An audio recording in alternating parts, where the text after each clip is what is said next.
One day I went to see what's nice in. It was so nice in. I spent my life in. Alright, welcome back to this song. I'm enjoying this couch. Anyway, right. So today we are going to have a financial chat and we're going to start with the basics. Let's start with your bank. Let's get right into it. Cut straight into it, right? Let's start with your bank. The bank that you bank with now, you can make money out of them holding your money, out of them by virtue of having your money with your current bank, you can make money. So right now, the reality is that your bank is making money with your money. And on top of that, they charge you to hold your money. This is my money. You're holding my money. Yes, you're securing my money, but the charges are ridiculous. So whenever I bank, any bank that I choose, first things first, I'm looking for how much are they going to charge me every single month just to hold my money. I can't, I'm sorry, black card, silver card, what, hey. The cheapest one you've got, if the cheapest one is a blue card, give me that one, the lowest fees. As long as I can transact and do what I need to do, the basic things I need to do, I don't need you to make me feel any special by giving me a black card or what package and whatnot, because it makes zero sense. Anyway, there's still a way for you to make back that money that they're charging you by capitalizing on their savings options. So let's draw this map. Ne? So let's call this bank a bank Tisa. The bank's name is Tisa and you have a salary, yeah? And you've been paid 5,000 Rand, for example. I don't want to put it here. No. Let me keep it at 5,000, right? You're being paid 5,000 Rand. So you log on to your bank, yeah? And when you log on, it's right there, Bank Tisa, and this is where your money has gone into, and it's gone into this account, this main account, your transactional account. For the purpose of this example, I'm going to call it the transactional account, right? All your debit orders, the money's going. When you're swiping, it's going. When anything you're doing, it's going from this transactional account. Even when people are stealing your money through unauthorized debit orders and all of that, it's all happening here, right? Now, with that same bank that you're with, you can open sub accounts. So you can have sub savings accounts and put your money there. Those accounts don't have to be fixed.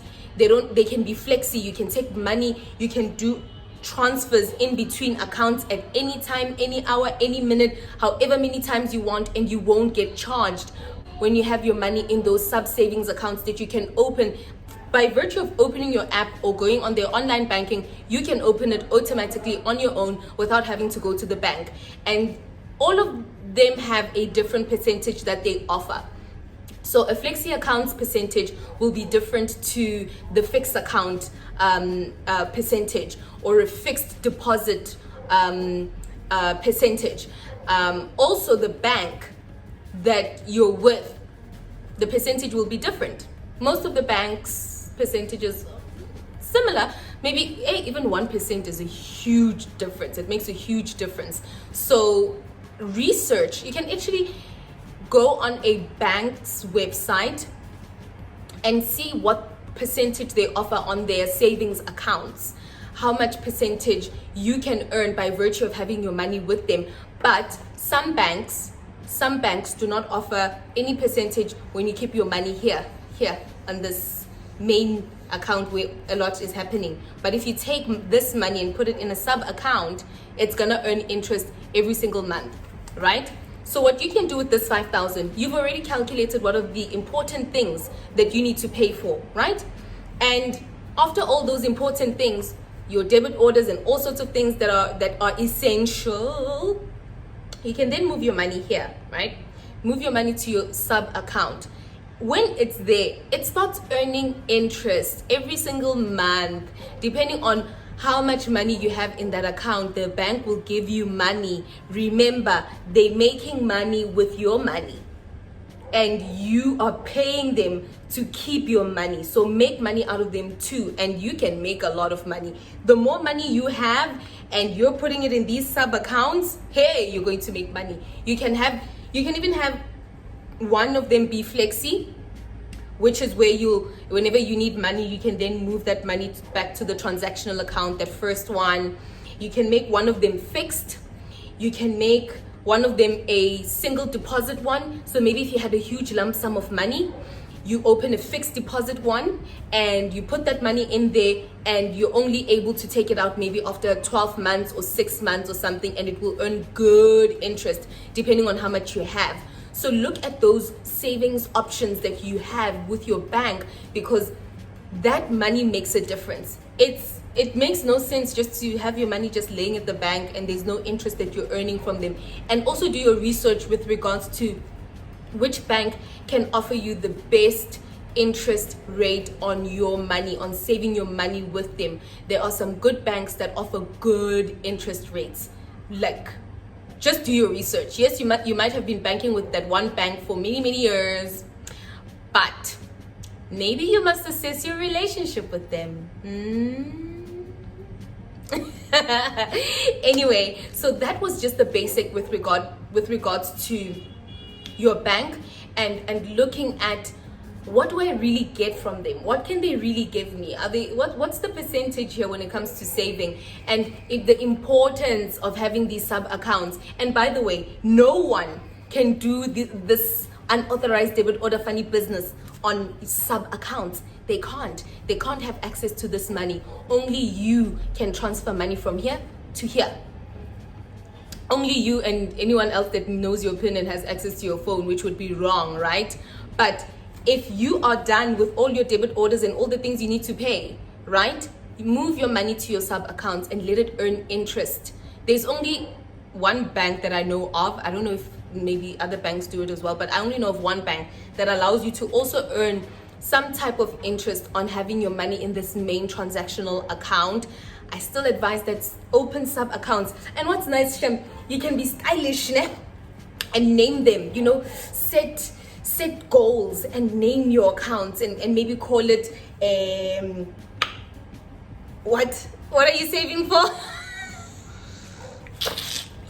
What are you saving for again? Okay, I used to name mine home. Yes, with that particular bank I had 5 sub accounts. I think there's a maximum with that bank. I think the max was 5. And I had one that I called home because back then I was like, oh, I wanna buy a house. Firstly, my goal was to buy a car, and I calculated how much it would be to get a loan for a car, and I was like, who, me? Let's pass. As they were saying, it's America. Let's pass. No, never mind. No, I was like, you can leave me out of that one. So I saw that the interest and how much I'd pay back after 5 years. I'm like, this is essentially 2 cars. So I was like, okay, if I saved this money, I think when I calculated it for the car that I wanted, it was going to be 5,000 for everything, including insurance and whatnot. And I was like, no, I can save this money. So I started saving money, and there was that pressure. Yo guys, there was pressure where I was working. People were buying cars. Mina ngisoloko ngihamba nge-taxi e-Bryanston, bro. Uma ufuna i-taxi e-Bree, you're trying to get a taxi to Bree from Bryanston. There isn't. You must go to North, from North walk to Bree. It was my life, and I was like, no, I can't do this anymore. Akungifanele, angifuni. It smells in town, and why do I have to do this every single day? For how many years? I can smell North right now. And I was like, I want a car. Started saving for the car, and when as I was saving, I'm like, wait a minute. I have saved this money and I'm gonna take it and go to a dealership. I had even set a date. But on the 11th of September, on my birthday, I am going to go buy this car cash. The money kept on growing as I was saving it diligently every single month. And then I was like, I can't take all of that and go and buy a car. why don't I just save for a house? So I renamed that sub account. I renamed it to a home, and then I kept on saving money in there, and yeah, I did buy a house. Like, it's just amazing. It's amazing when I think about it sometimes. Sometimes I'm like, but do I really have a house? Anyway, so and the other one, I'd named it medical because I was like, I do not believe in medical aid. Not you. I'm not saying don't get medical. I do not believe in medical aid because I feel it's a rip off. Can be up to you what you decide and how you feel, but that's how I feel. I've always felt like if I can take Malini medical aid 2.5 or something, 3.5, depending on the package and all of that, if I can take this, and then corner when you go and claim, or when you are in these things, now you must pay other amounts. Anyway, I was like, 2.5 a month? Okay, I do kind of get sick when I get the flu, but it's like once a year, but then every single month I must be paying this thing. I'm gonna take that money, put it in one of these sub accounts, earn interest on that money every single month, make it a fixed account where I deposit. So I choose the option of multiple deposits, but it's fixed, because treat it as money that you wouldn't have. So if your employer doesn't give you medical aid or isn't paying for a big portion of it, I ain't paying for that. So I was putting money into a sub account that was also named medical, right? In the medical one, I was putting in money, and it was money that was there for if I had a medical emergency, there would be money. My mom doesn't have to stress or go and take out loans or whatnot, or them saying, why doesn't she have medical aid? She works most. When you go to my accounts, if I give you power of attorney to open my accounts if I was sick, you'll see that there's one that's named medical, and you should transact money from there so that we can pay for this medical bill. And I thank the Lord that I have never needed any medical, serious medical attention, other than that one time while I was here in China. But that's a story for another day. But other than that, that would have meant that that particular company has gotten my money over all those months and all those years, which is money that I could have had in one of these sub accounts and had it earning interest every single month. No. So you can name them. So maybe you want to be saving for a particular thing. Maybe every year you do a big birthday party for your kid. You can call it birthdays, and then every month you're putting in 200, 100 in there, and it's earning interest, so that when those things come up, at least that money will have worked nyana. It would have something, right? And the key takeaway from this video is that bank tesa, right? I don't want to name any bank. Main account, here's your salary, 5,000, right? Debit orders, all of that, transactions happening every single day. You can't be keeping your money here only. Create sub accounts and name them.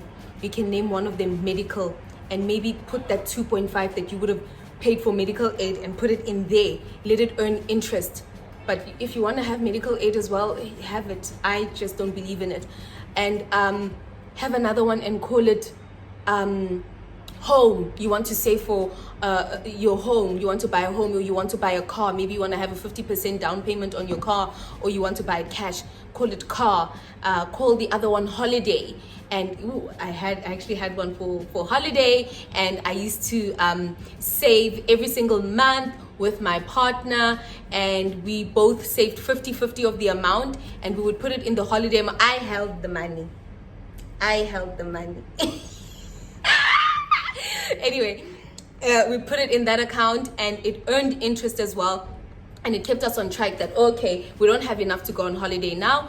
We are going to need to wait for a couple more months. Or when it's that time to go, we can supplement it with our salary, but it's not going to be a huge chunk because we had one sub account that we had named holiday. The other one, you can even name it entertainment if you want. And then you can't take money out of all these other ones when what you want to do is entertainment. then take money from entertainment, transfer it here, and then swipe and do whatever you want to do. But all these accounts are accessible depending on what option you selected. If it's flexi, it still earns an interest, but maybe lower than an account that would have been fixed. Also lower than an account that is a fixed deposit, a one-time deposit, and all of that. So naming them and leaving that money in there for those intents and purposes. Don't take it out under any circumstances. Be strict in that way. But having it all bundled up in one place, something happens, going out, hardly anything coming in, and it's sitting there. It's not even earning you much interest, the maximum interest that it can earn you. So right now, after this video, go on your mobile banking app and look at how much you can earn on a sub savings account. Name them. How many can you even have or make? I'm not sure. Name them and move money according to what you are saving for. And then in that main transactional account, don't keep a lot, right? So if you want to go out with friends and you're gonna go spend 500, then from the entertainment account, you'll move that 500 to your transactional account and go on and swipe and enjoy the rest of your day and finish your 500. Or if it has change, you can even move that change back. They don't charge you for this open up, but at least the money is divided. It's not just one bundled amount and you just going. Right. Okay, guys, that was the basics regarding your bank. Those are the basics regarding understanding how much you can make from your bank. Not only them making money out of all these ridiculous bank charges, like really ridiculous bank charges. I always go for the lowest option. Can this card give me what I need? Yeah, then that's what I'm going for. Doesn't need to be gold or pink or platinum or black or whatever color. Batum. Okay, guys, thank you so much for watching. And yes, part 2 will be talking about investing in the JSE. It will be talking about the stock market, buying shares. Bada bada bum. Thank you for watching and hit the subscribe button. See you in the next video.